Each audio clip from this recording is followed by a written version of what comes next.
Okay, I'd like to call the Public Safety Committee meeting to order, December 9th, 2020 at 10:04 a.m. Do we have a quorum? Yes, we do.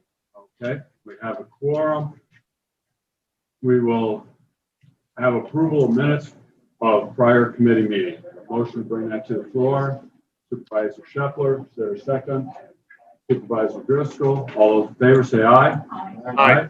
Aye. Opposed? Motion carries. Action item here. There's a request for a resolution introducing a local law amending local law number 5 of 2009, which established the Office of Emergency Services for Warren County and setting a public hearing thereon. And the rationale is an amendment to a local law will reflect the creation of the position of Director of the Office of Emergency Services, separate from the position of Fire Coordinator. For background on this, I'd like to bring County Administrator Ryan Moore to the floor and address the committee. Thank you, Mr. Chairman. The reason, frankly, why we're here and why this position has been a bit controversial, it's on me. It's my fault. I put the cart before the horse in advertising this position at a certain hourly rate and hours per year. And I'm not trying to make excuses as to why I did that, but I'm trying to explain what was going through my head just to get it out there. One is that we've all obviously been working hard during coronavirus. Brian LaFleur is no exception to that. And he is in a more unique circumstance than the rest of us in that he didn't exactly sign up for a pandemic. None of us did, but Brian was supposed to be retired early last year, but he's stuck around and he's really put in a lot of time on this. And I was being sensitive to his desire to retire. So the day that Anne Marie took the position, we met on that day. I was working out of the boardroom. We all sat right here, and I said, why don't we see if we can get this going quickly so that we can get this position posted and get somebody hired into it. As I said, I made certain assumptions doing that. I made the assumption that if I asked the staff to come up with an hourly rate and what they thought was appropriate for the hours, it was certainly okay with me, their recommendation on that, and I made an assumption that it would also be okay with the board. I shouldn't have done that, clearly. So it's on me that this has been a little rocky. I apologize to the leadership of the department as well as to the individuals who applied for this position for the process taking a little bit longer than it might have taken. And I apologize to the board. It's never my intention to get out in front of you or to assume that you're going to make a decision just because I think it's the right decision. And in this case, it definitely could have been done better. So that's all on me. That said, in terms of moving forward, this committee asked a number of questions last time. I have my notes from that meeting. I noted about 7 different things that I hope that we're able to address today. That we were not quite able and positioned and ready to address last time. One of these is, did we do a study of similar counties and how they handle this position and what they pay for these positions? Anne Marie Mason did that analysis. It's in the packet and she can speak to it during this committee meeting. The second piece is whether it would be an option for us to repeal our local law and simply not have a fire coordinator. The question of the local law is the action item today, if the committee is ready to take action. But you have the current local law that's in your packet that describes the department as it has been with these 2 roles combined in one position. And you have the draft of how the new director would restructure this office. So hopefully you've had an opportunity to review that. We can answer any questions on that. The third question was how we typically advertise positions in the paper. I think there was I don't recall which supervisor it was, but there was someone who appeared to be under the conception that we would typically put a job like this in the paper. We have the answer to that. I think Trish Neninger is also on the line to answer that. That is not typically how we do these advertisements. It's within a department's discretion and within a department's budget as to whether they go out and buy an ad in the newspaper. Since we have Don Lehman here and we've made better use of our social media, we've also made it a practice to put these types of positions on the social media and try to get additional attention that way. And that's worked out very well. We had a lot of interest in the director position, and we also had a lot of interest in the fire coordinator position. And I think that's partially to do with the social media. So Trish can speak to the processes that we typically use. The fourth note that I made was whether any of the fire departments that are already in the county are positioned to take these roles on. The fifth point is the candidates who applied for this position, where we were at in the process. Anne Marie and Brian, you can correct me if I'm wrong, but it's my understanding that all of the candidates have been interviewed, and that the fire board, the fire advisory board, has been that these candidates have been discussed with those people on that board, but that no offer has been made. I think it's correct to say that the current leadership and the outgoing leadership have an idea as to who they think would be the best candidate for the position, but that nothing has been extended or nothing has been formalized. And you'll see in the draft of the local law, the way the new proposed local law has been written up, to make it clear in the local law that this is going to be a board of supervisors appointment. So but we wanted to get that squared away and settled up right up front, that we'll have the staff make a recommendation. But at the end of the day, this is a board of supervisors decision as to who you want to hire into this position. The sixth point was qualifications for fire coordinator. Why do you have to be a fire chief? Would we be in a position to change that? I believe Supervisor Diamond asked that question. And again, we have Trish from Civil Service, as well as Jackie, and we've put the job description that has the job qualifications in your packet, so you have all of that information. And then the seventh piece I already touched on is who appoints this position.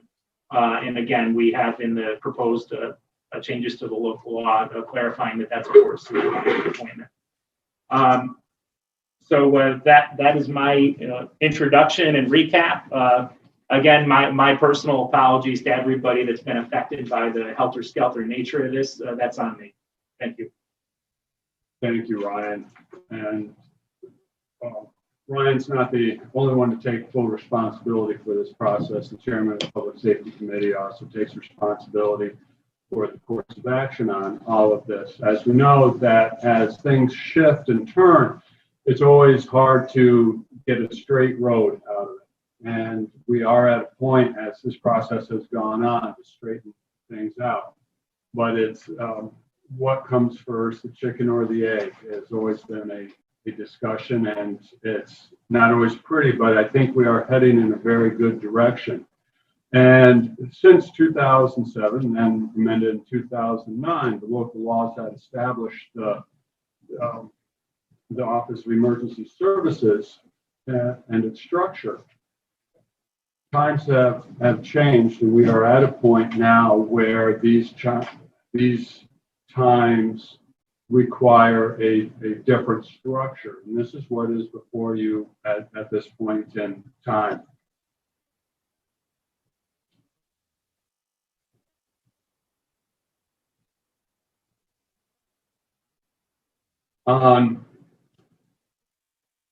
As the research was done on this and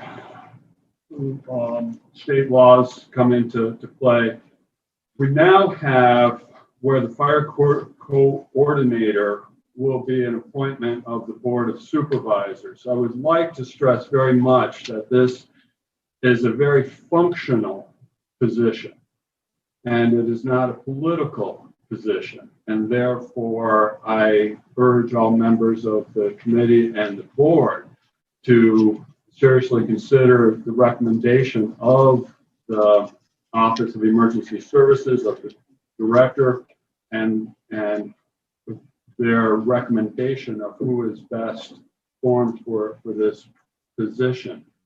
It is always tricky, as I have observed the Board of Supervisors through the years and coming and going. We have done a very good job on hiring qualified individuals to do these jobs. And I expect and hope that we will continue with that. and pick the right person for the job. With that said,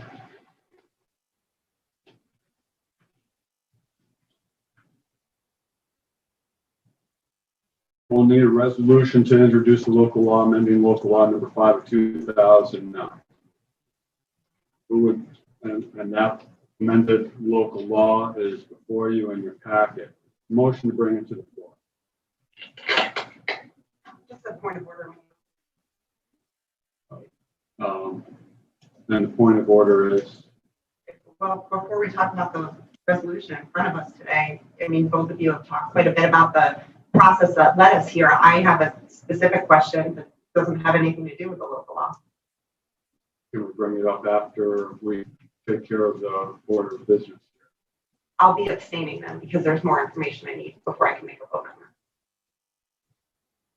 that. Well, can you bring that up during the discussion on the motion?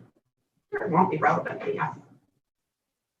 Okay, motion to bring the resolution to the floor. Supervisor Shepler, is there a second? Supervisor Simpson. Discussion, open the floor. Supervisor Bramer. Okay, thank you, Chairman. And I appreciate both you and Administrator Moore shedding some light and taking some accountability for the kind of backwardness I feel was the way this was brought forward. I do appreciate you saying that, sincerely. On the local law, the draft that I'm looking at, the one that says draft across it, I am maybe not reading it right, but to me it looks like it actually squeezes out the fire coordinator section, because the old law, the fire coordinator was section 6, and we're adding a new section 6 that talks about the director of emergency services duties, and then section 7 goes right on to the old section 7, which is the emergency services coordinator. Am I going bonkers here? Am I reading it wrong? Okay, who would like to speak to that and answer? Supervisor Bramer? The fire coordinator is in section 8 of the new draft. And if we look at section 8, I saw that. Hold on just a second, but there's a whole in the old section 6. So you're saying this one sentence about this, the fire coordinator shall have the powers and perform the duties imposed by law, blah, blah, blah. In the office personnel paragraph is the one that covers all of the fire coordinator's duties from the old paragraph, old section 6.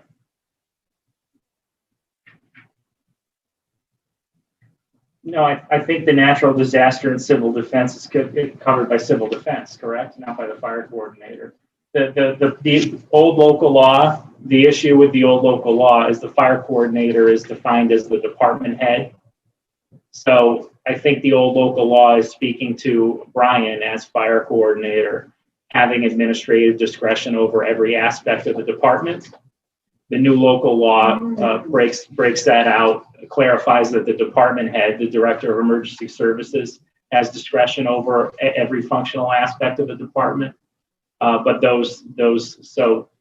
while Brian is the department head and the fire coordinator who has some supervisory duties over the actions of the civil defense side, under the new organization of the office, the fire coordinator would not have that. The fire coordinator is in its own silo, and the department head has supervision over. Does that answer the question? So yes, so new section 6 is the director's powers, which were previously just named fire coordinator. Right. Because he was also the fire coordinator. That's correct. Okay. That's correct. And then, she will have the power of appointment with the exception of the fire coordinator. That's in new section 6D. Okay. And then we've got our emergency services coordinator, who's Mickey, right? Just so we're actually clear. No. Okay, tell me who that is. Sorry. That's Amy. That's Amy.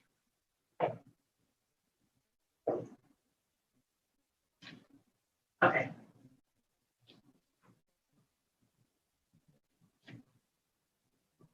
All right, so the only place that we talk about fire coordinator is in section 8, new section 8, second sentence. correct. Okay. And on, What, hold on, one more. Where is Mickey? What is she called and where is she in this? that would be under EMS and Oh, she's EMS EMS coordinator. coordinator, Right. EMS coordinator. EMS coordinator and emergency services coordinator are two different positions. It's a little confusing. On EMS there standing for medical. That's right. Yeah. Emergency medical services. On section 8, I brought this up to make it read better. Perhaps we can move.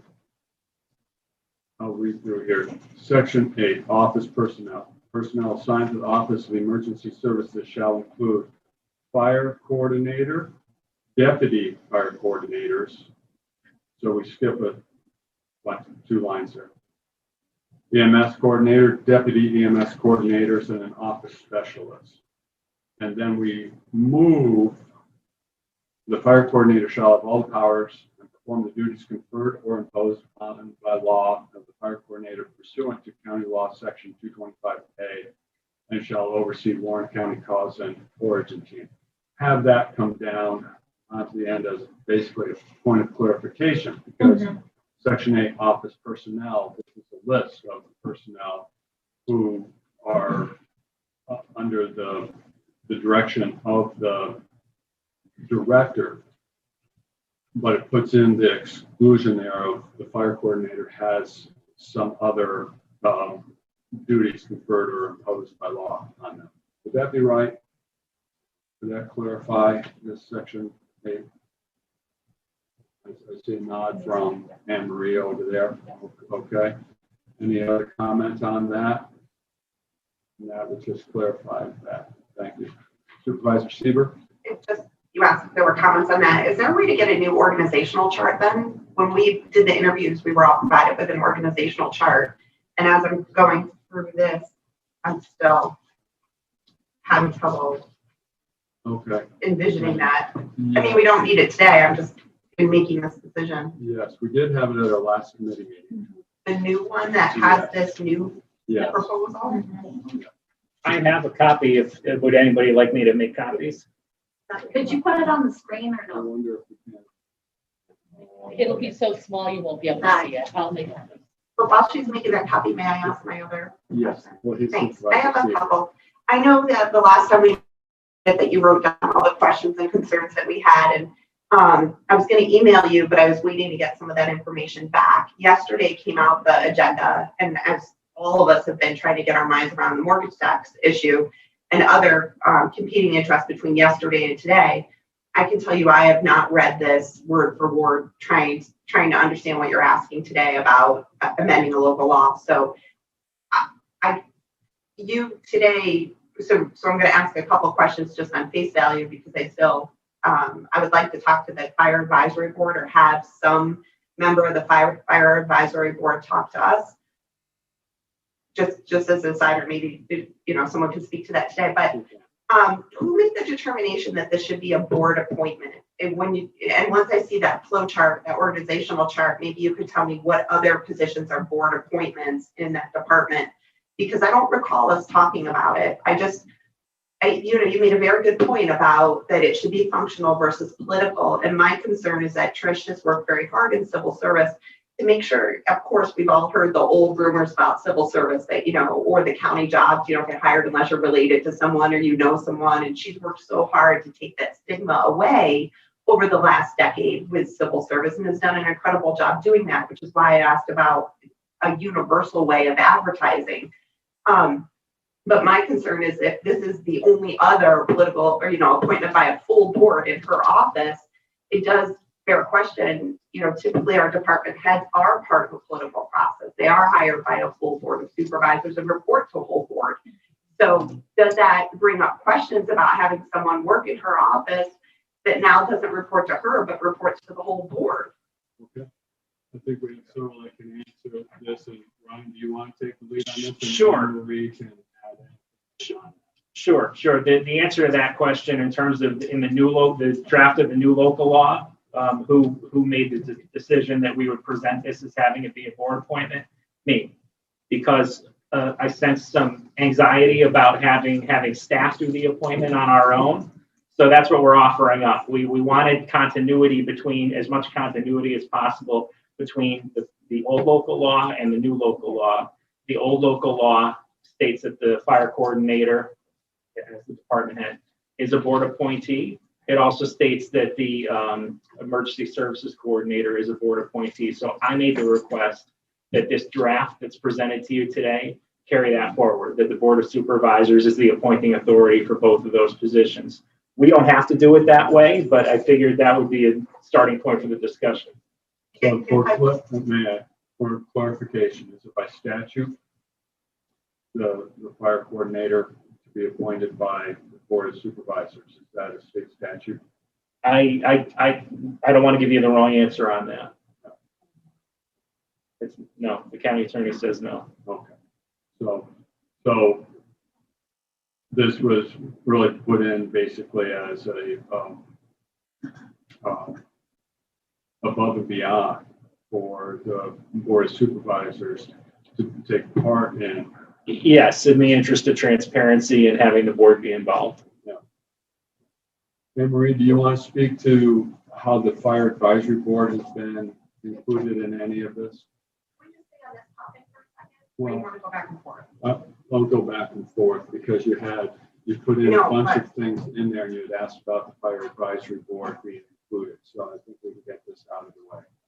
Do you have anything you can add to that?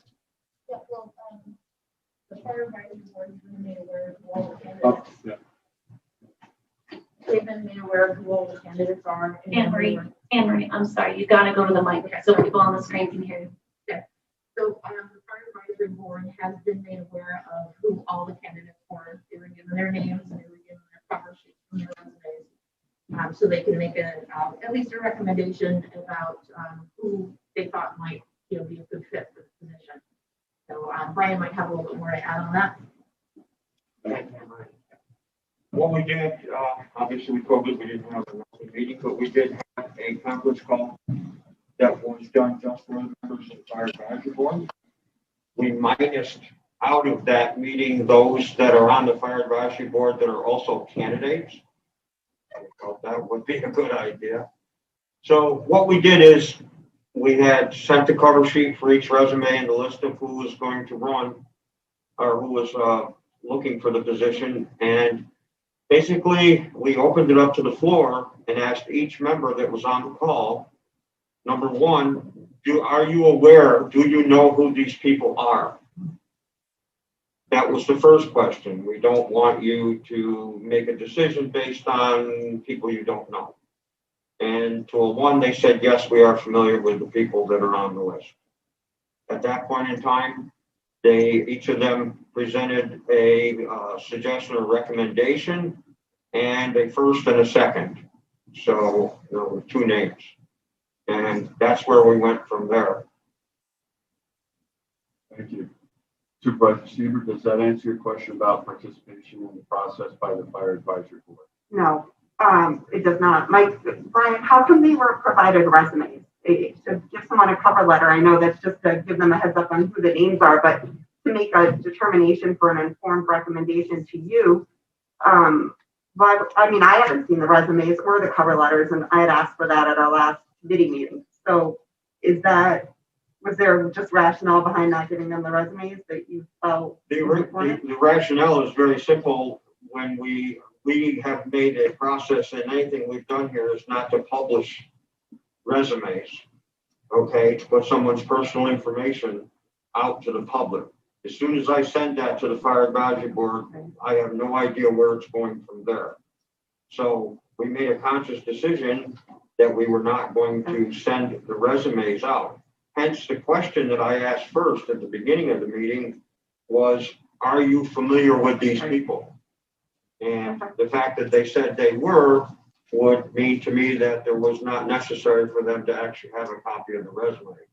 Okay, but I assume you redacted their info on the cover sheet, but that gives me more information. Did they weigh in on the minimum qualifications? I see this new job description, and again, I recognize we've never had a separate fire coordinator job description. because your duties were combined. So this is a new one that was drafted. So under minimum qualification section A, it was my understanding that there's a different formula that is used for volunteers versus full-time. Was that a recommendation from the fire board, or how did that come into existence? Because someone being a volunteer certainly is very important, and many of our communities are made up of volunteers. But it is my understanding that when you go to apply for jobs within fire, paid fire departments or other fire coordinator positions, they take into account a formula that reflects 1 year of volunteer time may equal so much of paid time. But there's no distinction here between the minimum qualifications. Was the fire board asked about that, or? The Fire Advisory Board, as this is listed in our county mutual aid plan, before this whole process started to come up with a new fire coordinator, all the members of the Fire Advisory Board who already have copies of the mutual aid plan, which describes this very same list of qualifications, they have that already. And I sent them also the copies of the draft that you see there of qualifications for the fire coordinator, which was not part of the original advertised position. And they are all familiar with it. There isn't anybody there that doesn't already know how this is done and what needs to be done. I understand where you're coming from. There is no formula or comparison between paid or volunteer. It's very simple. You need to show that you have supervisory capabilities. In other words, you have been a chief or a line officer, whether it be a volunteer department or in a paid department. You have line officer experience or you don't. So there's no formula or anything. It's just the way it was written that you have to have so many years of this if you're a line officer or a chief. And that's the same for both. I just thought there was a state formula, that is utilized many times when hiring, but regardless, I see captain was removed from this. And, just my basic knowledge of a captain, many times they do have supervisory or other experiences. And I'm sure someone like Supervisor Garrity can talk a lot more to it, but can you just help me understand a little bit more about why that was omitted from the initial, that was one of the changes that were made, captain was removed? I'm sorry, Rachel, I don't understand what you're asking me. In minimum qualification, section B, previously the job description had a section for captain that is now removed. And the answer I got when I had asked about this previously was because captain does not have any type of supervisory or, it's the experience that would fall under something like a chief or assistant chief. But the feedback I've heard from the community on that is that captain does in fact have the captain, or I don't know the other officer. Lieutenant. Help me, lieutenant. Lieutenant, captain. Yeah. But, Right. well, is this to address the administrative roles that the fire coordinator may have to do? Is that what you think? Is that what they're saying? Or they're saying that they don't believe captain or lieutenant would have any of those duties. I mean, they have, obviously, those are the people who are the eyes and ears for the chiefs. Right. As far as firefighting goes, I would think captains and lieutenants have that experience, but they may not have the administrative experience needed to do some of the administrative, because it's really getting, there's many things added on through OPFC now that didn't exist before, with different insurances and the cancer policies and all those things. So there's a lot more added on to this. I don't have a problem with the experience thing being chiefs. That's where they seem to have the tendency. But I would say from an operational aspect, captains and lieutenants fit the bill. Administratively, they may be a little bit short. But to widen the scope of applicants, would it be appropriate to put back in captain and lieutenant? I mean, if we're going to be in charge of having to appoint this person. Yeah, I didn't see the whole list. I've not heard anything. I can only add what I can tell you from the Gristmill fire. People came to me in the fire service and said, when are we going to get a fire coordinator? And I couldn't give them an answer. So they're looking for this position to be filled. And that's the main thing. They don't understand why it's taking so long. So, and I just told them it's complicated when you have to do laws at the county level. That was my fault. No, I don't tell them anything. I just, Brian, Yes, sir. is there a reason Captain would not be in here? Yes. Yes, very simply, in the volunteer fire service especially, without being detrimental to anyone, being a captain or lieutenant is an operational position. That's the hands-on, the guy that's leading the guys going into the fire that are doing the hands-on part of it. When you become a line officer, now you pick up the administrative and the capabilities and experience to deal with the entire scene. A captain may be assigned to go, you're going to go do the basement, you're going to do the third floor. Those are operational positions. Those are not positions that are of authority when it comes to, say, being the incident commander. The downside is, I understand what you're saying. Let's take the city of Glens Falls as a scenario. Right now, they only have lieutenants, and then they go to assistant chiefs. They took all the captains out. So that being said, down there, when you move up, it's a big deal when you move up in a pay department. When you go from a firefighter to a lieutenant or a lieutenant to assistant chief, that's a big deal. Did you want to separate out between, is a lieutenant in a professional fire department better than a lieutenant in a volunteer department? All along in this process, we tried very, very, very hard to not make a distinction as far as their capabilities between those two types of organizations. The really difference between the two organizations is one group gets paid and one group doesn't. If you're going to dig in deeper than that, I think that's going to create an issue. Again, Thank you. If this group wants to change the qualifications, you can do that, but you're going to re-advertise, you're going to start over again. So, Supervisor Siebert, does that answer your question of why captain is not in the qualifications? To me, this seems. It gives me one perspective, Yeah. Supervisor Liggett, and the only thing I'm suggesting is that we created this. This set of qualifications was not what it was before, so we're being asked now to look at a new set of qualifications. I'm simply asking for time to be able to talk with people about this. Again, this is a hot topic. It's one that we're hearing a lot about, and it's one that, I mean, in a day's time, I appreciate the information, absolutely, but at the appropriate time, I have more questions, which I'm just hopeful that over time we can get that information out to us. So it sounds like we're setting the bar too high for applicants. I just think, I don't know. Okay. Jack, Yeah. Supervisor Diamond. Thank you, Mr. Chairman. I know that in the city of Glens Falls, they have lieutenants and their frontline personnel, but they also do a lot of administrative work too. I'd like to see, a consideration given to the lieutenant's position, whether it's a volunteer, whether it's paid, to be included into the job description or option. And maybe going forward, maybe fire departments will reintroduce the captain's position. I mean, there's really no harm in possibly including a captain. Supervisor Garrett, thank you, Supervisor. Yeah. Supervisor Garrett. real quick, some of this has to do with town law also. There's specific positions written in the town law, and it doesn't address captains or lieutenants in town law. So that's why if you're a fire district, which there are 7 in Warren County, most of them work with the chiefs. They don't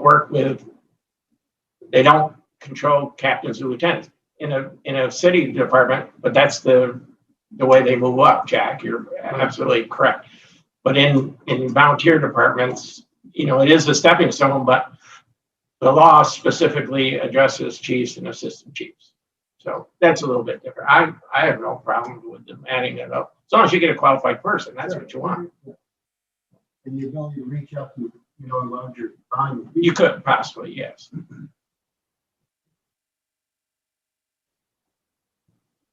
Ryan and then Supervisor McGowan. I just have a technical question on that. If we're to do that, if we're to change the qualifications and reopen the application period, which I'm certainly not opposed to that if that's what we want to do.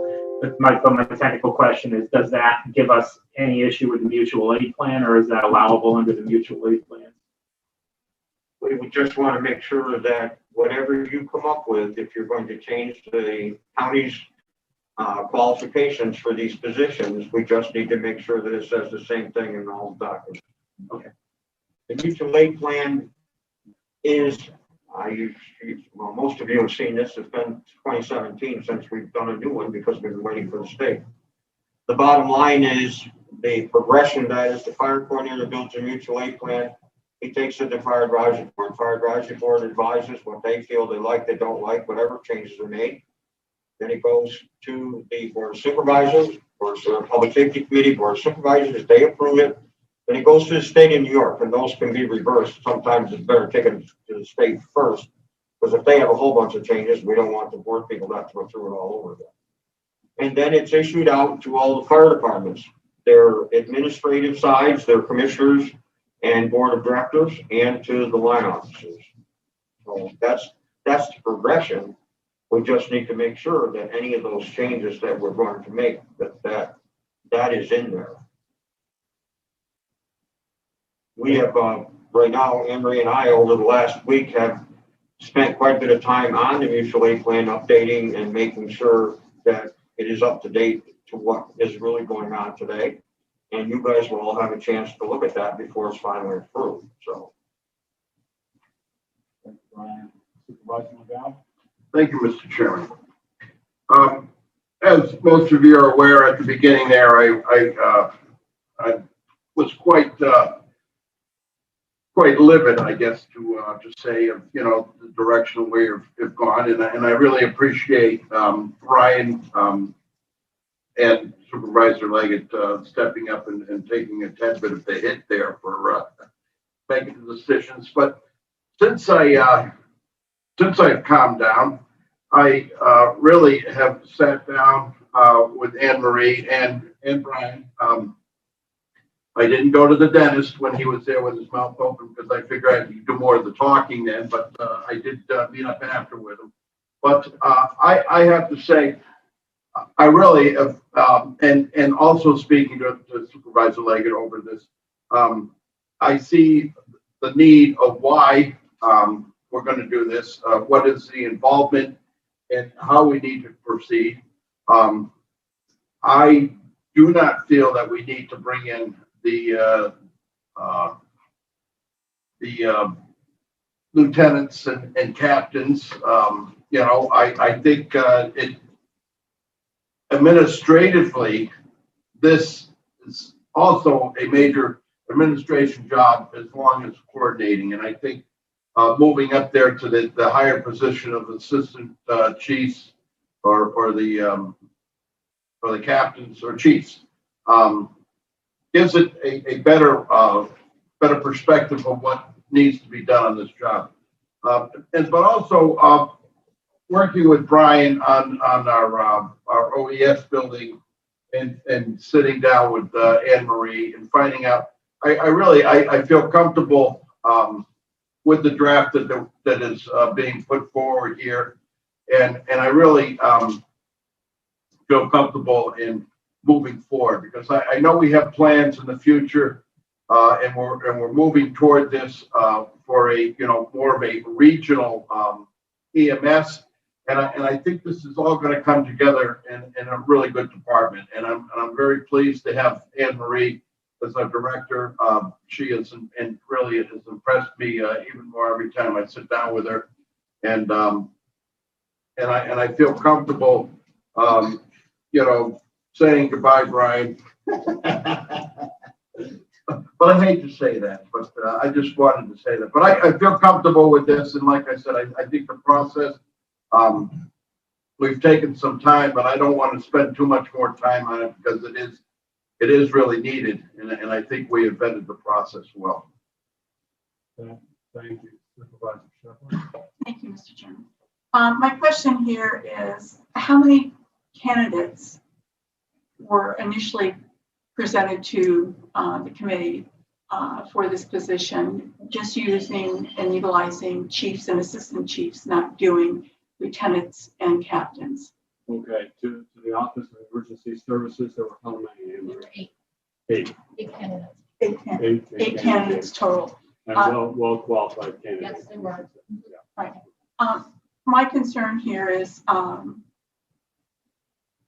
utilizing chiefs and assistant chiefs who do the administrative work on a regular basis, I think are where we need to be looking, and not looking at the line officers, the captains and lieutenants.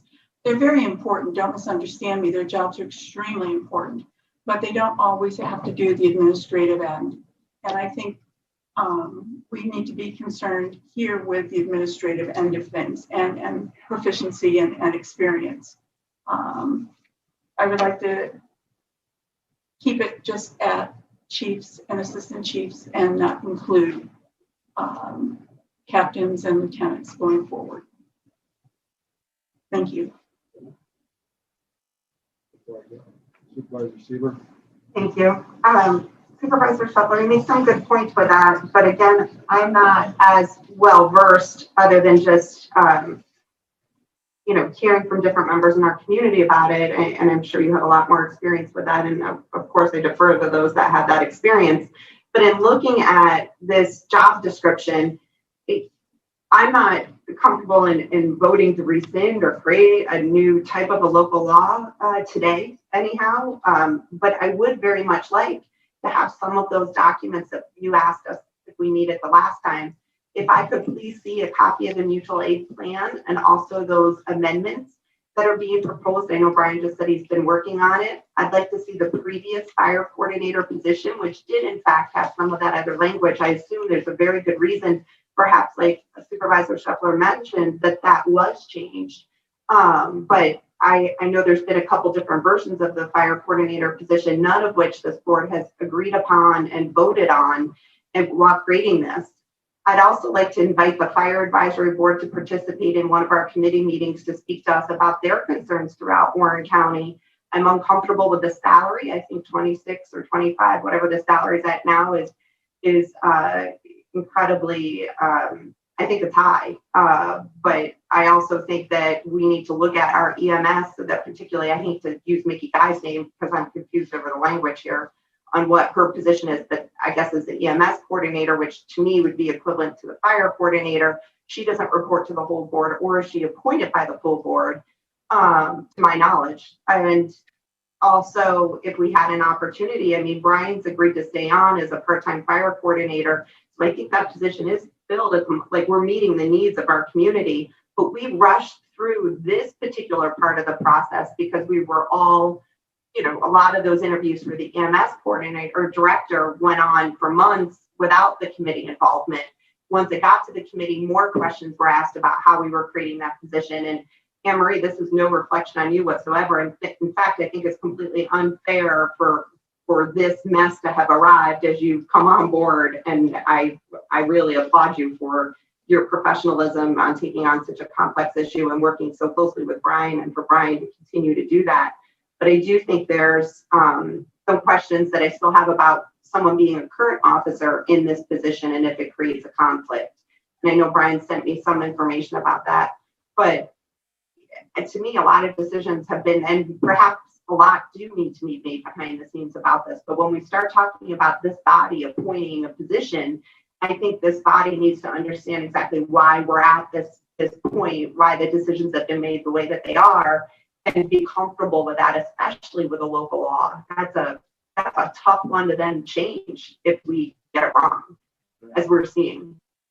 Thank you, Supervisor Seaver. You've thrown in quite a lot into the basket here. Before us is a resolution introducing a local law, amending local law number 5 of 2009, which establishes the Office of Services for Warren County and setting a public hearing therein. That is our business for today. There's a lot of other things you have brought up in here that I question is really the purview of the whole board.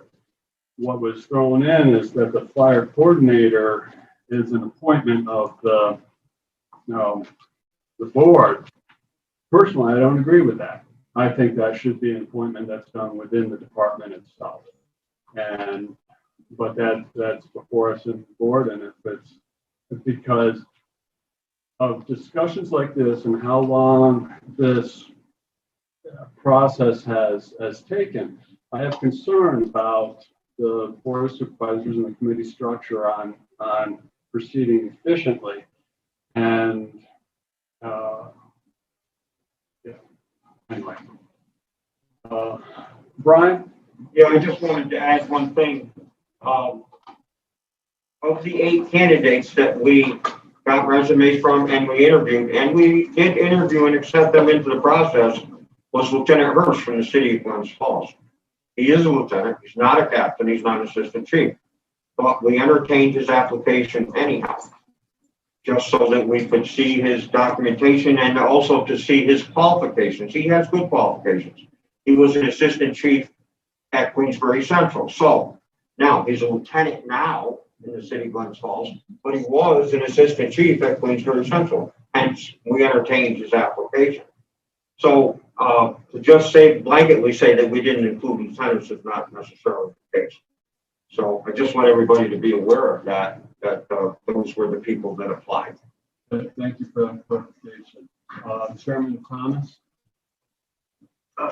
Isn't the appointment of the fire coordinator going to be at a recommendation of the director of Office of Emergency Services? Yeah. I mean, much like many other departments and organizations that the county deals with. I mean, as it's written, that's how it's. I don't pretend to know who would make a good fire coordinator, given my experience, because I'm not a firefighter, I haven't been. And to me, I think doing it that way, I think keeps it, is like a check on politics, not only for the board, but for Office of Emergency Services. If they recommend somebody and the board's not happy and it thinks it's political, they can stop it, or vice versa. If the board's trying to inject somebody, obviously they could override the director, but. Good point. Thank you. Supervisor Kramer? Thank you. I think we're going to turn to someone else. Anyway, I completely agree with the chairman. There should be some checks and balances, and I don't want to see this be a politicized. As someone else already said, it's a really practical, functional position. My concern is that the language does not say that exactly in the law. There is language about that, exactly to that point, for the emergency services coordinator, who shall be appointed by the director, Anne Marie, with approval of the Warren County Board of Supervisors. So Anne Marie would basically make the recommendation, and then it would be approved by the Board of Supervisors. I would like to see that language parroted in this fire coordinator position, where right now it just says we would appoint them. And I don't want to have the fight down the line. Well, do we have to take her recommendation, or do we just pull someone out of a hat? Okay. So, They've gone through now, aside from all of that, I don't agree with the fact that they went forward and interviewed people without us really knowing. But I mean, it is at that time we thought it was going to be her appointment alone.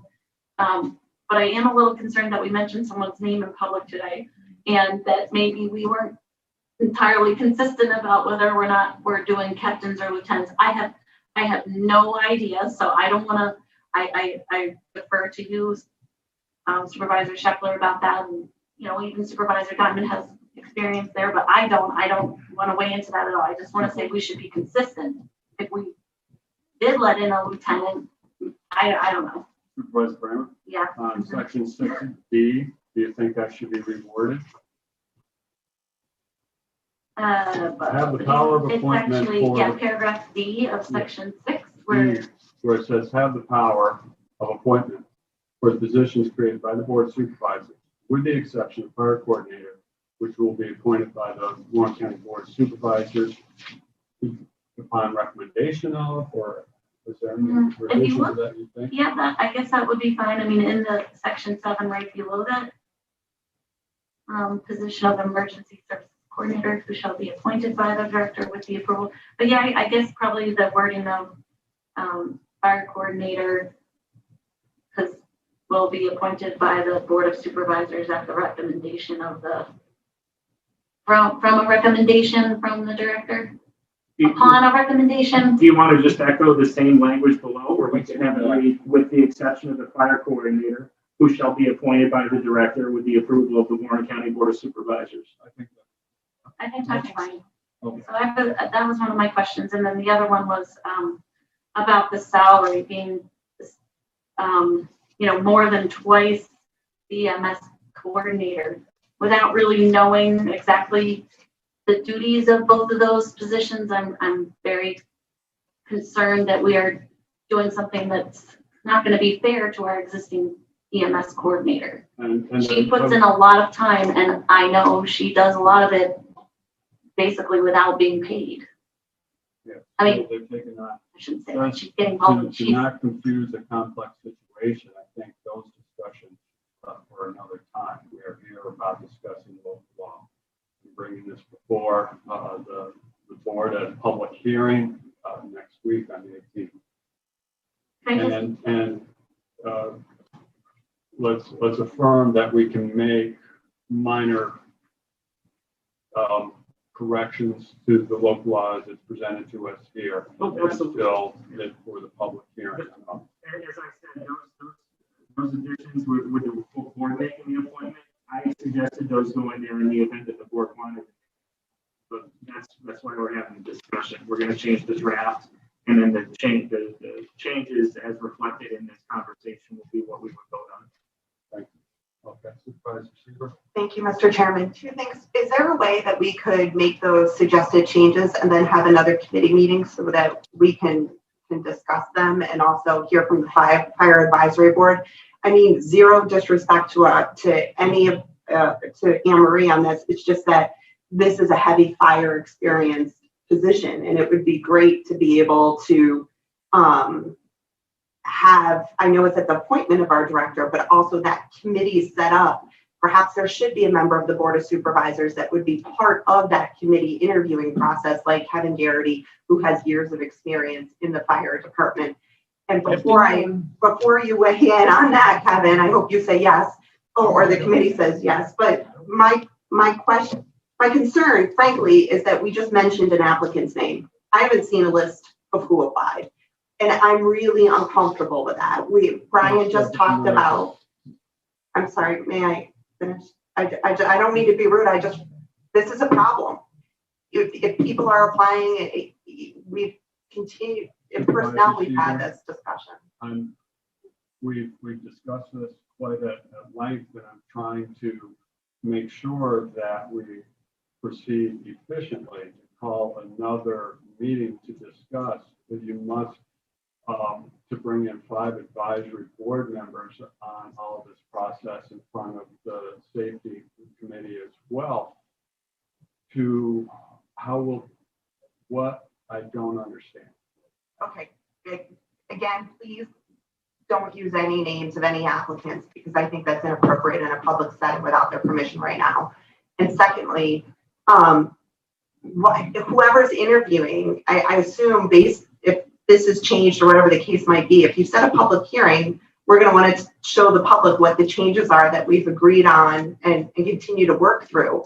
This, to me, an opportunity, if it's going to be at a recommendation of our EMS director, she comes to the table without that fire experience. Is there a way to have a small working group with one member of the Board of Supervisors that has fire experience part of that interview committee? That did not take place. You said you weren't there for those interviews, Craig. So, and of course, Brian has a ton of experience in fire, and that's very much appreciated. But I do think if it's at the recommendation of our department head, that a board, especially given all of the discussions we've had over the last year with this, we did it backwards. It would be great to have someone from this board as part of those interview panels. And that's not uncommon. Thanks, Chairman. Can I just offer maybe brokerage here, that to be clear that this law isn't actually creating the position yet. Is that true or not? Like, we would still have to come back to the committee to create the position of a fire coordinator with the salary and the description and the people that we want to fill it. So setting the public hearing on this law doesn't do all of that other stuff. So we will come back to discuss the position, the description, the salary. If we set a public hearing to create a fire coordinator, that's really all we're doing. We're not saying part-time contract, full-time description, nothing like that. That's correct. If you look at the agenda from the last time the committee met on November 3rd, it's item number 3, request to create and fill the position of fire coordinator part-time. That got tabled last time. Right. So that request would still need to come back before the committee and then go to the full board. Prior to advertising and prior to interviewing?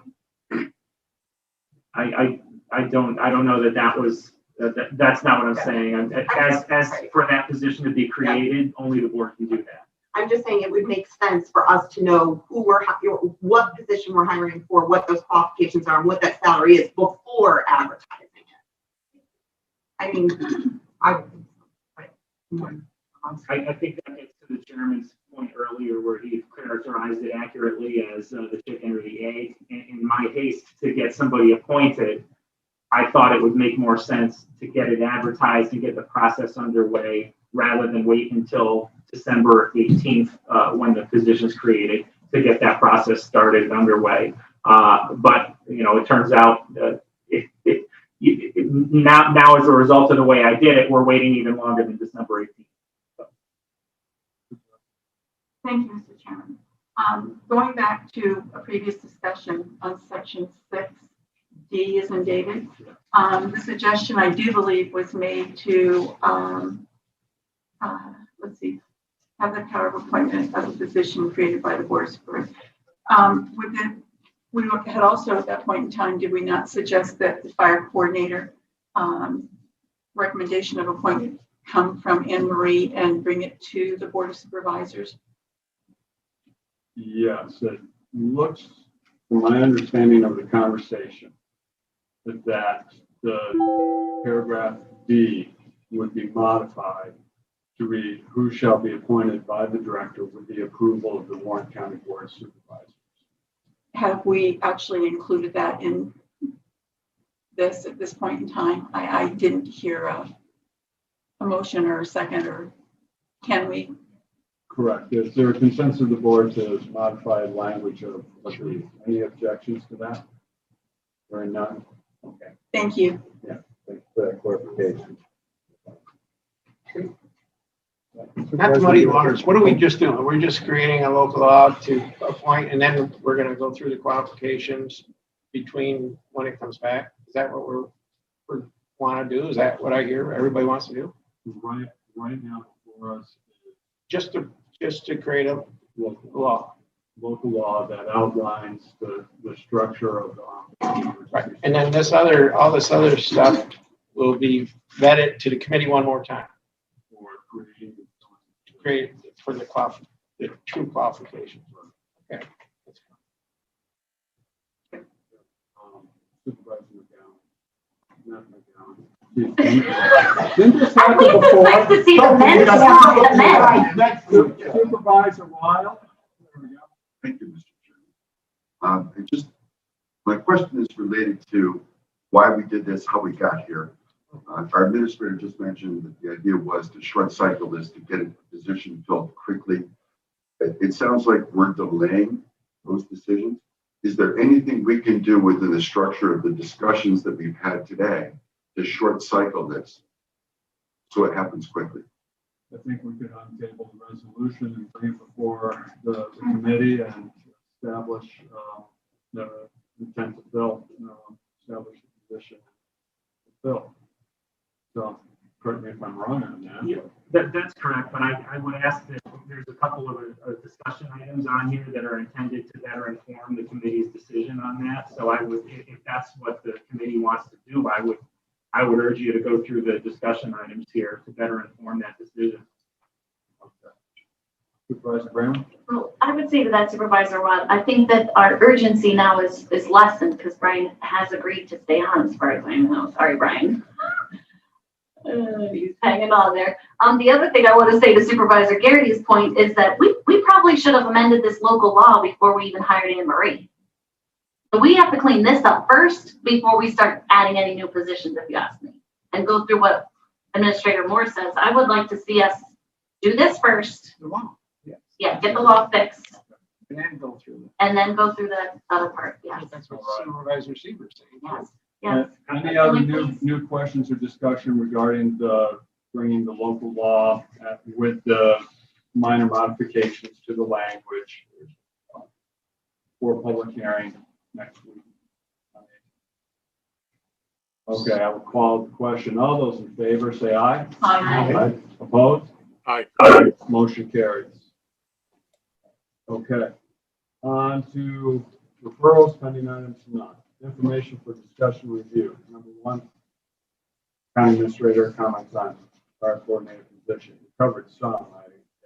That's all I wanted to cover, but any questions anybody has, obviously I'm here, so I'll try to answer. Okay, so 2, 3, 4, and 5 were all covered from the intro. Is that correct?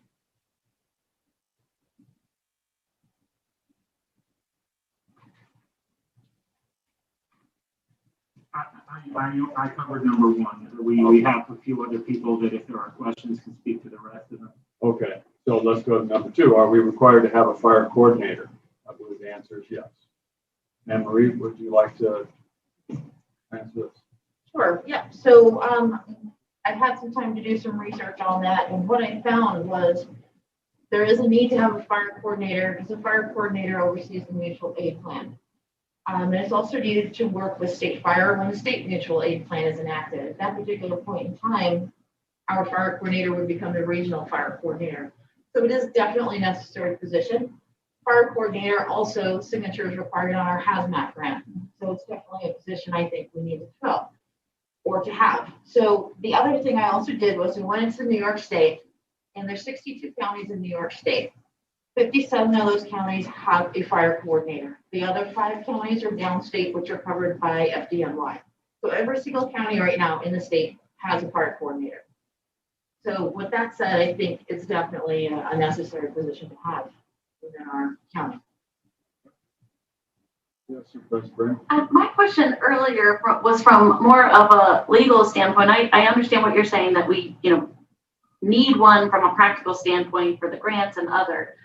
I thought that the county law, New York State county law, said that we didn't have to have one, but if we passed a law saying we were going to have one, we had to have one.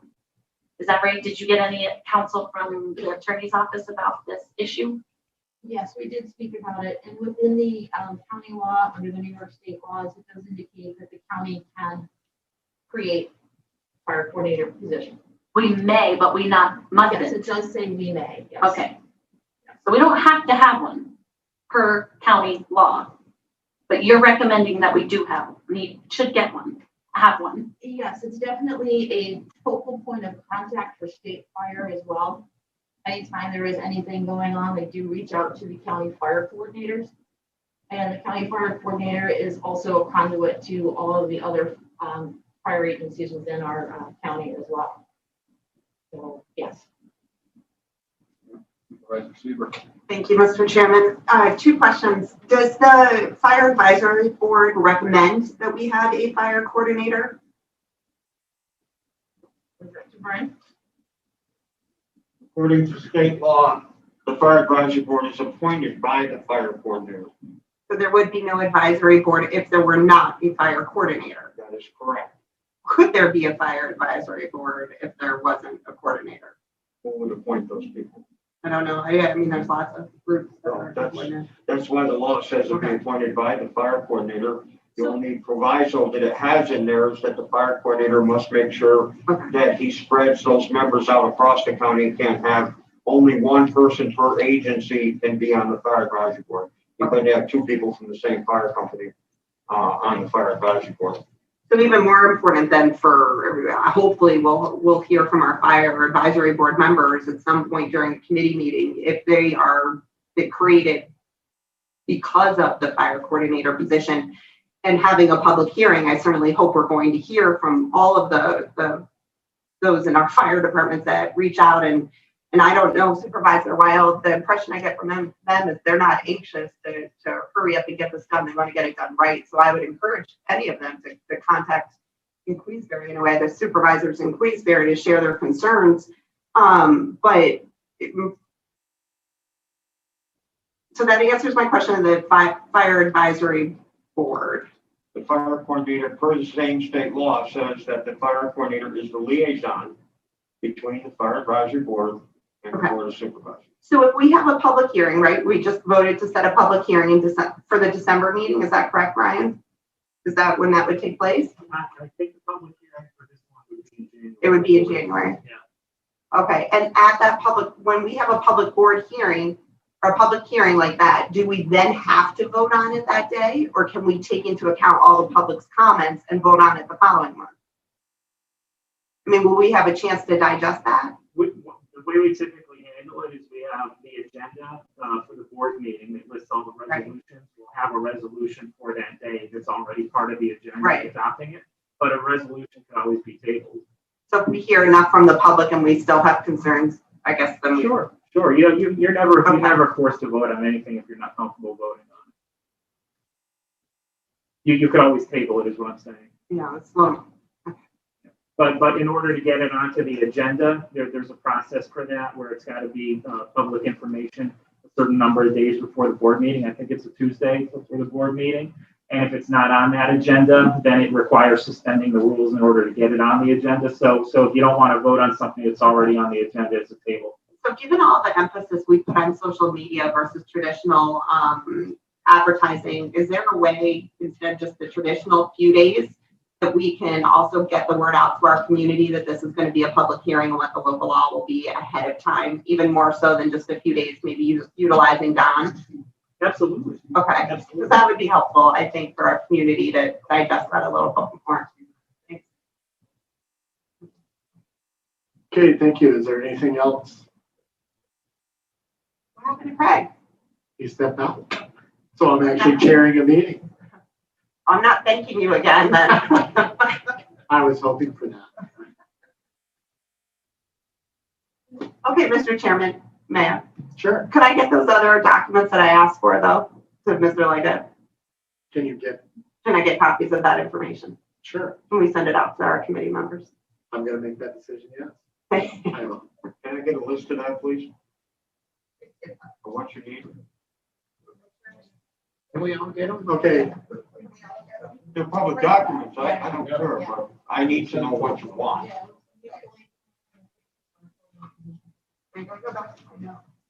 You want the state mutual aid plan too? Yeah. State mutual aid plan is 140 pages. I don't know if anybody on the Zoom can hear you. Supervisor Seeger. Can we just, Amanda, when we're reviewing the minutes of this, can we just go back to that laundry list of things I asked for? And I also asked for them at the last meeting, maybe that those could be things that were given out. And also, I really would like to see the list of people who applied in the cover sheet. It seems lots of names are out there. It would be great.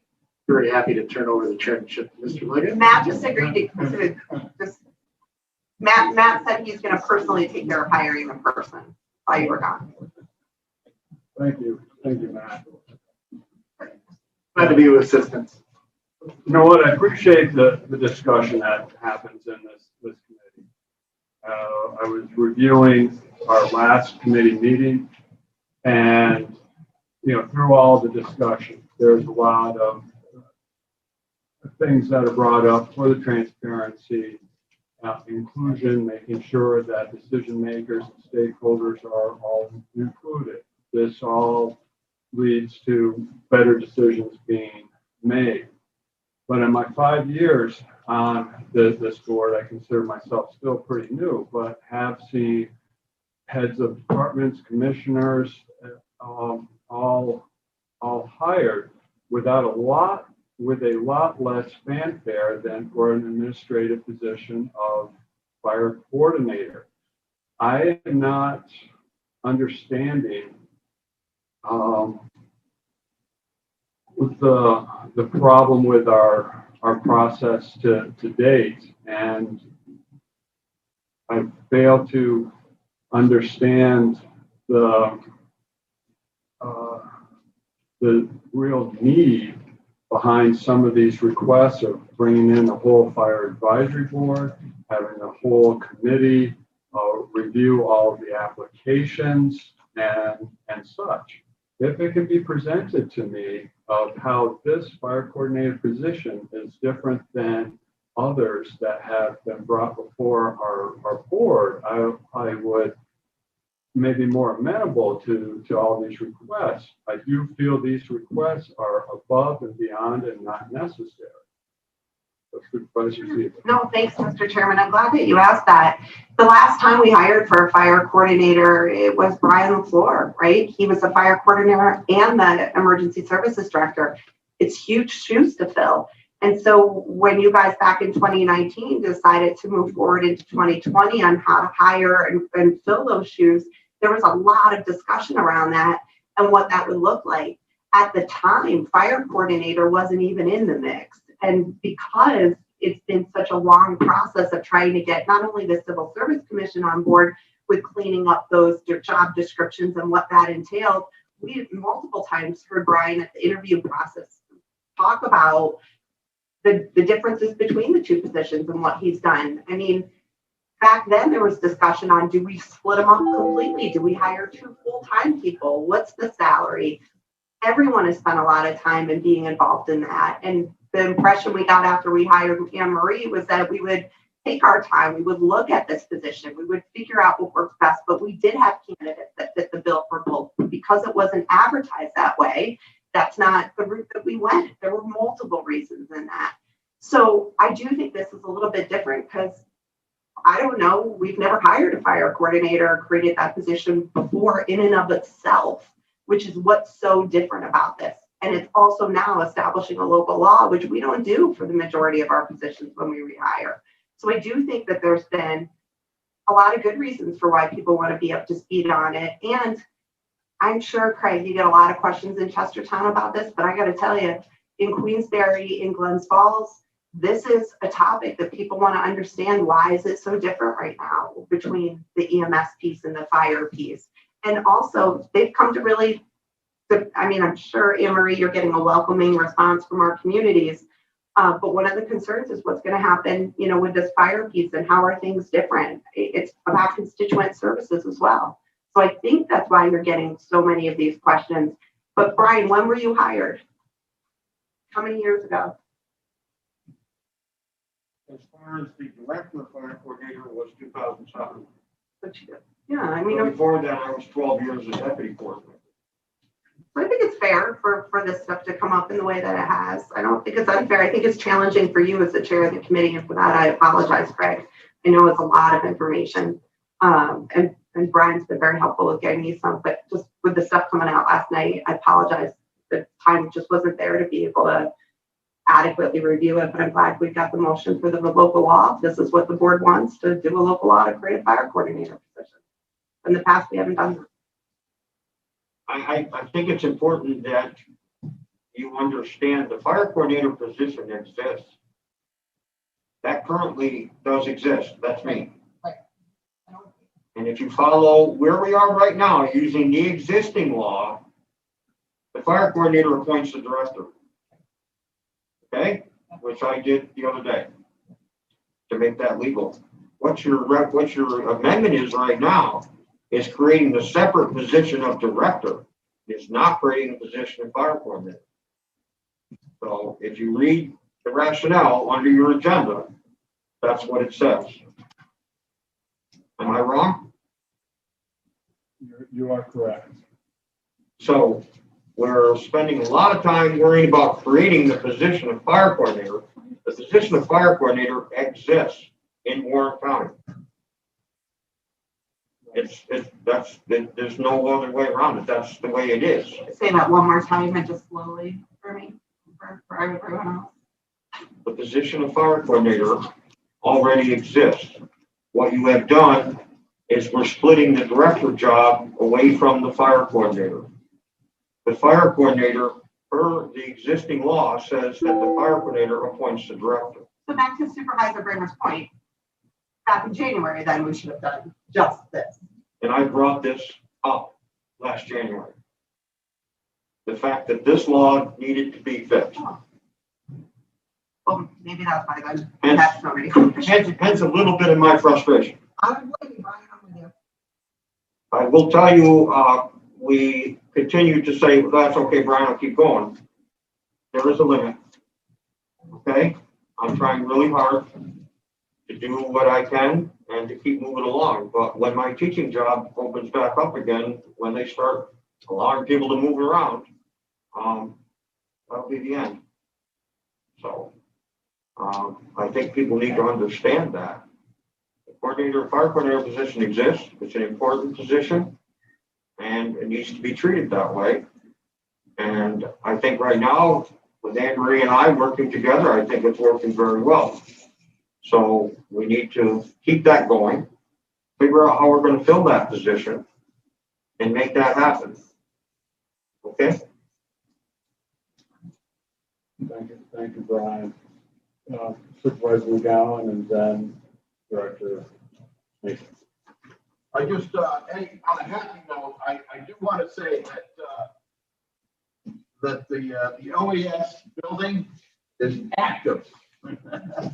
We have goodies inside, so everything is, and it was just in time. We're getting the greatest amount of snow this year, so I'm really pleased. It's been a long haul for Brian to get here, and I have to say, it's when he talks about his frustration levels, you know, being involved with really pushing everybody along to get that done. I'm very pleased that it was Monday, I believe it was. Anne Marie called me with the great news, and then right after I got a call from Brian because my truck wasn't there with a hitch. So Volunteer and then you but I was prepared for Friday. I was prepared for Friday, but it got changed to Monday, and I couldn't do it. So, but thank you, Brian and Anne Marie, for finally getting our assets under cover. Our next move on that is the overhead door openers that the bid has gone out, come back, been approved, and we have a PO. So we're moving right along. So not that I'm stepping over for our chairman, but That's okay. That part falls under facilities. I'm not on that. Well, I'm on that board, but I'm not the chairman. Sorry, Doug. Supervisor Mason, what is it? Director Mason? So I just wanted to kind of, if we could just address item 3 under the discussions, which is the salary. I know you guys want some time to digest some of the information that you got, but I want to kind of give you some information to go along with that once you start reviewing it. So basically what I did was I started to look at counties with similar size, similar populations.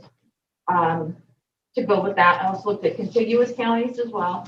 And then I looked at the fact that our population in the summertime increases exponentially. So I put in a few other counties that were a little bit higher in population as well to get an idea. I also used the New York State Association of Counties 2020 County Salary Survey to pull some of the information in, as well as looking at See Through New York to get some information so you have an idea as to where some of this came from.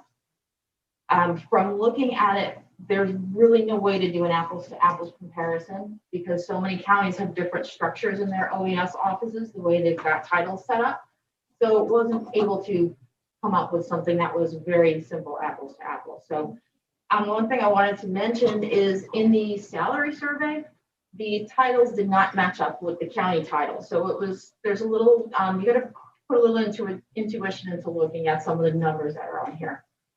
But the one other thing I wanted to mention too is that in Washington County, that is one of the only ones that is using a per diem person for fire coordinator, and they only have 2 deputies underneath that particular person. And right now, I did speak with their person in charge of OES, and that salary is set right now at $17,700. So that's the county that's closest in size to us. So that way we've got some information there. And I also did talk with the director at Madison County. Madison County is a little bit higher than us, but they're doing something similar. What they've done is they did split the fire coordinator position away from the director as well and made it into 2. Their county is growing and they felt that the director of OES needed to spend more time with the emergency management portion of the department, and the fire coordinator to spend more time with those particular duties. And with that, they also have a separate EMS one. So as you can see from some of the salaries that are plotted out on here, a lot of those positions are full-time positions. The only true part-time fire coordinator I could find was Washington County. So that's kind of where I came up with some of the information that's on here. So if you have any questions, just feel free to reach out to me and ask if there's anything else you need me to do. Thank you, Ryan and Supervisor Brown. Thanks, Chairman. Yeah, I was trying to look at this before the meeting, and Washington County does seem to be one of the most comparable to us as a county-wide population and sort of the positions, and their fire coordinator is at 17,000. Do you know how many hours that person works a week? The only information I was able to get is that it was a per diem position. They didn't put a specific number of hours on it. Per diem, okay. Maybe we can reach out to them. Yeah, I can see if we can get some more information. Yeah, They're friendly. yes. Thank you. I don't understand if you don't have the information, maybe we can put it into all the information that's forthcoming. Excuse me, but I just wondering what the hourly rate proposed for fire coordinator versus the current hourly rate for the EMS coordinator. Okay, so looking at our current fire coordinator and current EMS. Initially, our fire coordinator, we had determined that the hourly amount would be, say, 20 hours per week. I had looked into our EMS director, EMS coordinator's position, and that position's salary was determined based off of an 8-hour week. So if we need to, see if there's more hours that are being put in, we need to take a look at that. But based on 8 hours for the EMS coordinator, it comes to, I think, around $26 an hour if you work that out over 8 hours.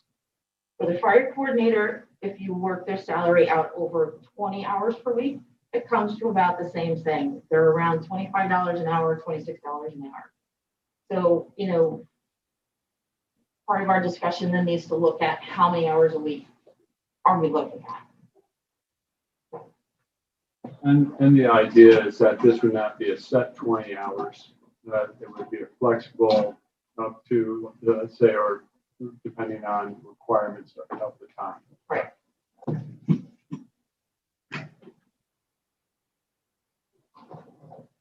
Thank you for doing that survey study. Sure. Yes. Thanks. Before we have that discussion on the exact salaries, could you please put that into our agenda packet? What she just said about the number of hours and how it breaks down per hour. The options, and then looking at the EMS coordinator too. Thank you. I have to see things on paper.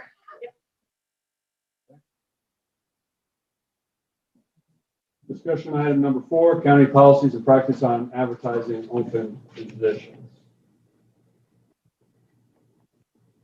So I'd like to refer that to the personnel.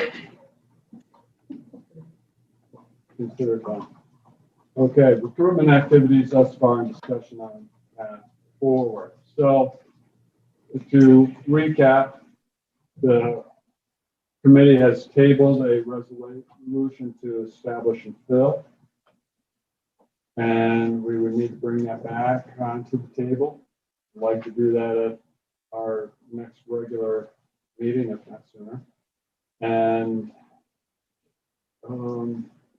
what's the board's pleasure on this? Anything we need in order to make this go forward? I know Supervisor Sieber would like to have the full fire advisory board included on this and have them in on the meeting. I don't want to be rude and interrupt you, but that's not what I'm looking for. I'm looking at least for one representative from the fire advisory board to communicate with our committee on their, on behalf of that board, whether they have concerns, their input, their thoughts. They could send it in writing. I mean, if that's easier, Craig. But I'm just looking for perspective. Just to advise you, Rachel, the fire advisory board does have a structure. There is a chairman of the fire advisory board. I would not recommend bringing the entire advisory board. They all have jobs, they have things they have to do. But I'm sure that with some notice, Chairman Daley from the Fire Advisory Board would be willing to meet with you.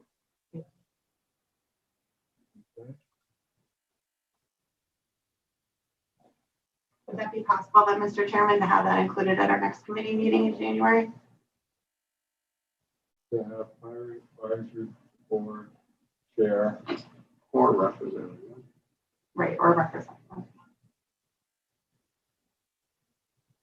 to attend safety committee, public safety.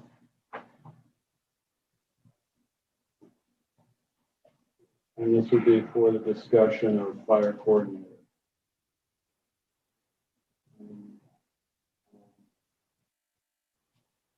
What else? How should we structure this next public safety committee meeting?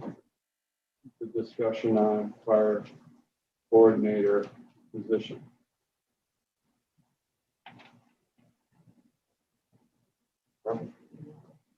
As we usually do.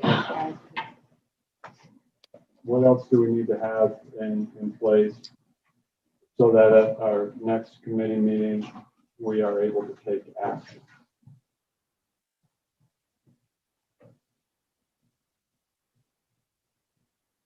Mr. Chairman, I know that Supervisor Sieber has made suggestions for paperwork going forward being brought to the committee also. I'm not sure that I understand the necessity in that, nor am I sure that I understand the necessity in having the chairman or a member of the advisory committee be here. This is a position that already does exist in Warren County. We're just looking to fill this position at this point in time. So I think going forward, if it's amenable to everybody and they want to have the advisory committee represented here, that's fine, but I'm not sure that I understand the necessity in it going forward. Supervisor Sieber, can you explain the necessity? Sure, absolutely. Right now it's a full-time position. You know, as Brian indicated, the fire coordinator is him, or at least before Anne Marie came on, it was a full-time position. So I do think if that fire advisory board is there as a result of having the fire coordinator, and for so many years, you know, it's been a combined position, it would be great to hear their feedback on as we create the description and we go out to hire and we look at salaries and we look at the need and how many hours, all these things that are up in the air that we keep talking about. To me, it just makes sense to hear from the people that would be working with that person on a regular basis to have more information on it. Certainly, you don't have to be subject to all the documentation that I'm looking for to make an informed decision on it. You know, Brian asked me for that list and I gave it to him. He can just send it to me. That's fine. No one else wants it. So I have no problem with that. So if that's the best way to go. But I do think I can meet with them separately too. That's fine. It's just that, again, I've got to be able to answer the questions from the phone calls that I'm getting, and I can't with the information I have right now. That's all. I don't think meeting one-on-one is the way to go. I think it needs to be a committee meeting. Well, in fairness, though, I do a lot of work behind the scenes and meeting with people and asking questions and trying to avoid these long committee meetings and asking them all publicly. So I'm willing, you know, what might be a topic in Chestertown may not be a topic in Queensbury and vice versa. This is one that is a topic, and it's one that I know I have to have my T's crossed and my I's dotted on. Let me get a pulse here, and I'll start with you, Chairman My Garrett. pulse is, we came to a compromise. We won't have the full board there, but we'll have a representative, potentially have somebody represent a fire advisory board. I think that input would be useful. So I don't see any problem with bringing, if they choose to come, they may not want to come to the political process, but if they choose to come, let them come. And then the questions can be asked at the committee meeting. Supervisor Garrity, from I'm not on Warren. your committee, so Yeah. Oh. go ahead. Have you fielded a lot of questions about the fire coordinator position? Well, I don't get a lot of questions, but I know they want to see it move forward and they want the position filled. But can I just say, I do echo what Supervisor Chairman Thomas said. You know, we got to be careful to make this position political. We need to make it a functional position that the volunteers can work within the county. That's all. Thank you. Supervisor Shepler, have you had much feedback about this position? I've not had a lot of discussion with either the fire department or with the public in regards to this, but I do know that it is something that they would like to see established as soon as possible. It's good ground for them to have a fire coordinator. Okay. Supervisor McGowan, have you had many constituents weigh in on this? No, I have not. Okay. Supervisor Wild, No, I've not. Supervisor Thomas. Just the fire chief, and that's because he's on board. Okay. Supervisor Molino. No, I have not. Okay. Supervisor Simpson. I actually have. I've had members of fire service that have commented on the level of pay and interest in being involved in this process. And any other concerns? Had concern, yeah, I heard some concerns that, they had names. There's concern about the process, overall process. Okay. And then Supervisor Bramer. Well, what are you asking me this for? So I'm just trying to get a feel on public comments, just. Well, I've been doing my due diligence. I have reached out to Chief Shermo to talk about the impacts on the city fire, of course. And I have had other discussions with constituents and others, or not necessarily my constituents, but yeah. Okay. Supervisor Diamond? To say, I spoke with Chief Trammell on this topic, and I've heard from other constituents out there about some of the candidates' names being mentioned and how the criteria was going to be laid out for the final approved position. But I would like to add that we did discuss here, did seem to be a lot of support to include the lieutenant. But on the other hand, Brian LaFleur mentioned publicly that they already interviewed someone. It's a lieutenant in one state fire department and an assistant chief in the other. I would suggest that we try to include the lieutenants as part of the job or experience.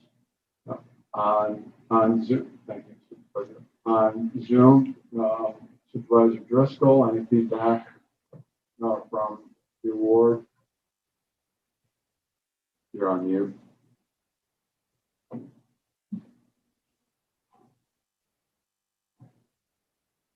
Keep working. Thank you. I haven't had direct contact with any constituents, but I know that Glens Falls is well represented on this particular issue. Just a point, though, that I wanted to bring up when we were discussing about names and all this type of stuff. Department of Social Services is in the process of announcing a new DSS attorney. Certainly a very important position, and I know that there's other departments that that hire key staff people for positions of management or certainly responsibilities that I don't think that any or most of us ever hear about until the hiring comes before our personnel committee. So I guess I would just kind of like to see a little bit more consistency as far as and I'm not trying to compare positions or departments, but I think there could be some more consistency as far as giving responsibilities to the department heads to make those choices that are going to be best for their departments. Thanks. Thanks, Supervisor. Supervisor Conover from the town of Bolton. Any discussion going on in your town about fire coordinator? No, none. No. Other than if Brian, I bet you didn't know you were so irreplaceable or so difficult to replace. Yeah. Let's see, Supervisor Bruno, are you available? Okay. Thank you. I just wanted to get a feel for concern around county on the fire coordinator position. So, okay.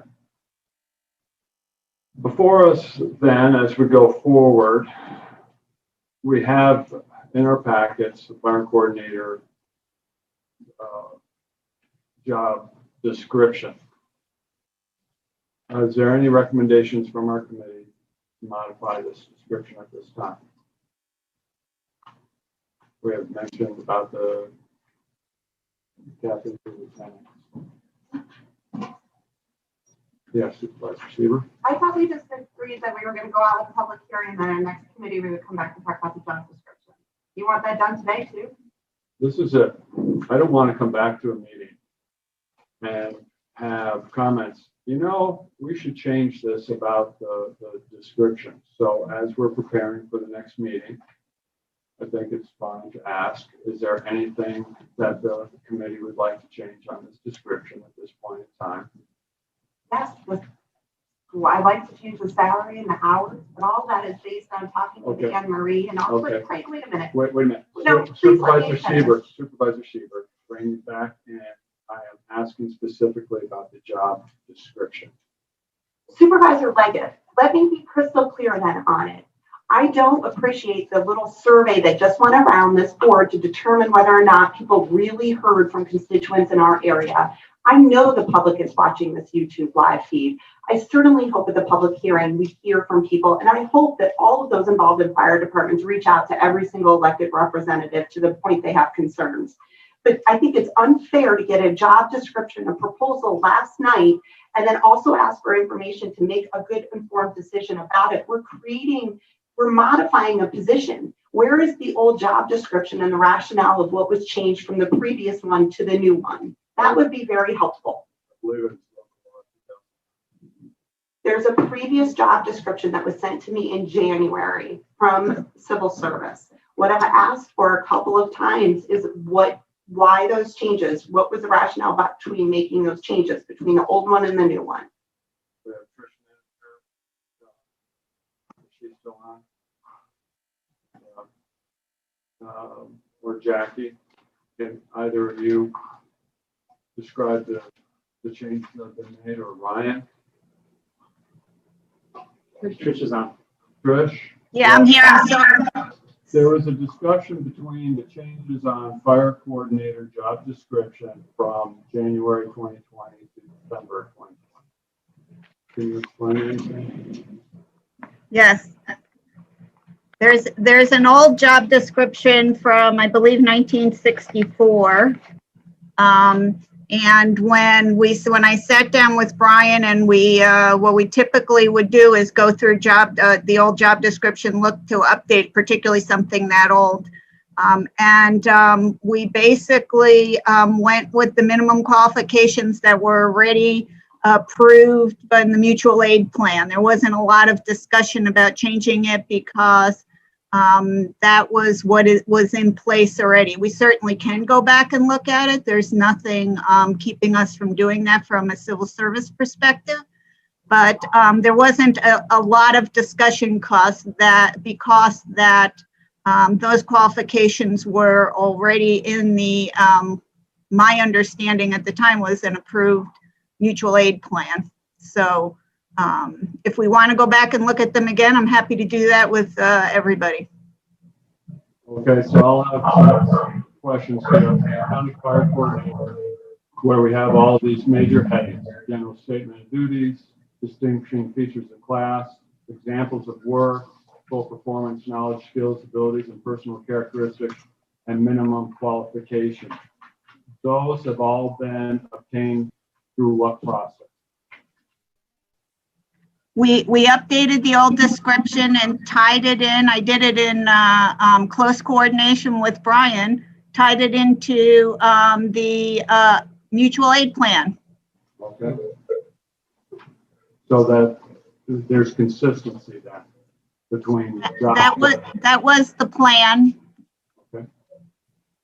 Well, Brian, any comments on the job description?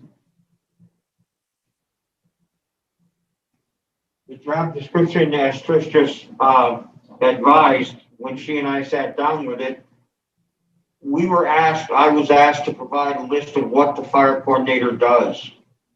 Okay? Hence the page and a half that you have in your packet today. That is too much to put in your advertisement for the position.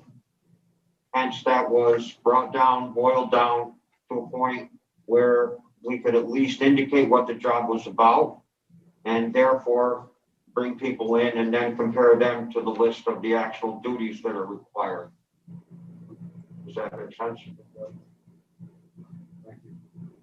Yep. Director Mason, do you want to add anything to that? Nope, I agree with Brian.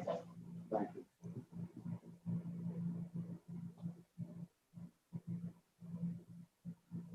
Supervisor Bramer? Thank you, Chairman. As Supervisor Seaver mentioned, we got these last night. I mean, maybe we had it before. And I would like some more time to digest all of the information in there. I think we've accomplished today what we needed to get done, and I would like to make a motion to adjourn the meeting. I think we have enough for going forward. Anything else brought before the committee at this time? Okay, there's a second to that. Second that. Supervisor Driscoll. Motion? All those in favor say aye. Aye. Opposed? Carried. Adjourned.